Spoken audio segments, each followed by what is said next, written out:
Okay, we are past the top of the hour.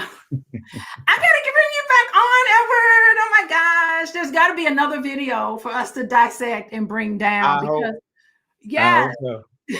because we really have talked about a lot. I wrote some of it down. Okay, let me tell y'all what Edward has said.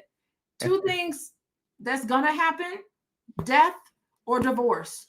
You came into this world by yourself. You're going to exit out of this world by yourself. So get with that. Oh, I think the biggest takeaway for everybody is to love yourself. Oh my goodness. Really Please. fall in love with yourself. Please. That's how somebody else is going to fall in love with you. I think that's true. A good takeaway for me would be stop believing the hype. I mean, stop thinking that there is, okay, yes, we know the numbers. Don't let that digest in you and affect, change who and what you are. You know, you really have to have quality. There's too many women and not enough quality ones. How about that?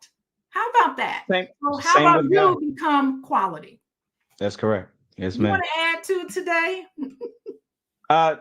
Honestly, like, speaking of numbers, don't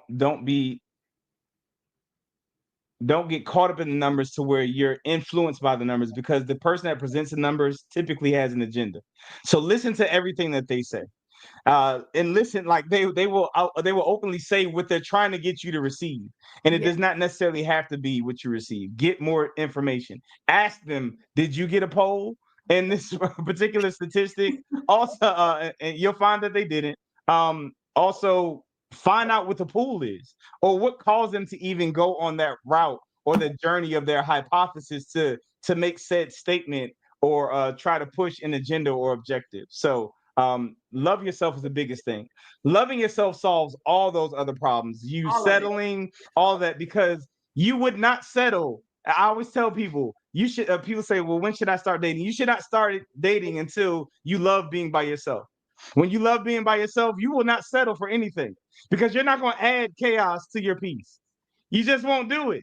You're going to be very selective and intentional about who you add to your life. If you're adding chaos to your pieces because you did not like being alone, and to not like being alone suggests you do not like yourself. So why, or how dare you expect someone else to want to do it when you have yet to find the love of yourself? And I'll put a period right there. Yes, I think that's great. And I think what you're talking about is some critical thinking skills. Have some critical thinking skills when it comes to just digesting numbers. I love Carla's statement. You need to be careful with whom you allow to provide you relationship and marriage counseling. I'm a licensed therapist. I am trained in the Gottman method. I'm trained in Have you heard of Terrence Real? The relational method. He's really good. He's one of the very first people who wrote a book on men and depression. His name is Terry Real, Relational Life. That's a really good one. And I'm also trained in the late great Sue Johnson. Y'all get her book called Hold Me Tight. It's a beautiful book about attachment. And I referenced attachment. A lot of the attachment reference that I talk about came from Sue Johnson, who says, you just working out your issues with your mama on your wife. You know, Sue Johnson, in a nutshell, that's what she did. She has a whole training on it. And I've done a lot of that.